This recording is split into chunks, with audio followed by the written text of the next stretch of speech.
Siasa mbaya maisha mbaya. Chal mar siasa mar piny Kenya. Geno mar telo makare nitie kaluwore kod kit siasa ma samoro neno gi sani. To ma diponi ma en ranyisi mar gima dhi timore kata kaka chal mar siasa, piem mar siasa mar 2027 nyalo chalo. Nikech jo siasa moko ahinya maketo sirikal tesre nyowacho dichieng' manyoro parne ka gin gi Kalonzo Musyoka e kind jotelo mamoko. Ni siasa ma ol kala wera pim midhi pim go ka yiero mar 2027 nyalo bet. Uliet kanon. Ero kamano nyikwara moga jwang' nitie weche miwacho mag mitwach. Siasa ma ol kalao ok dhi pimo kaka Kenya bet.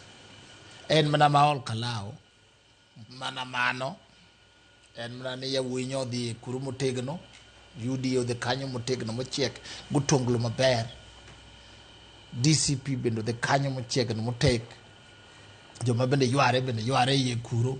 To kikwa wach ni mani kaka ni neno kaka biro chopo sama koro ng'ato ka ng'ato ng'ama dhi campaign ne nyawadgi onge ini kendi gi wananchi kata jomunyo wane kia parties obiro kia jomoko kia ng'ane gero Eldoret giri Sudi giro biro kia Kalonzo giro biro chopo kuma ng'ato dich gi mare makoro it is too tough mane kaka wang'e and okobi onge gima bedo marach molo kaka ne 2007 to 2008 obedo ka. Macha was the worst mwachope moko ge bibro lose aneno ka ji loso chike sani ni timo tegno. Chike ni timo tegno moridore.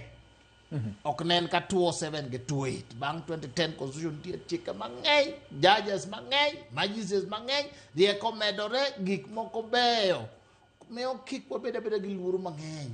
Kik wa predict future marach. Election nyaka bed kama liet. En gima nyaka bed maliet. Ko ng'eny thito kwa oken yiero mando kara en tugo. To ber bende ka en hotly contested. Kaka wang'ne wanyalo mana wacho ni wang'ne to joma dhi Nyamonge to no bed matin. Wananchi osebiro marach.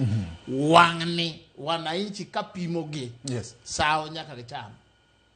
Wananchi nyaka Cham sao. Sao nyaka gicham. Kitungu nyaka giwang'.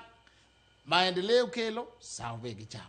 So this time moro ni kia ngowa kia wagocha against kia Kuyu kia Kalenjin kia Kisii kia nga okanene kanon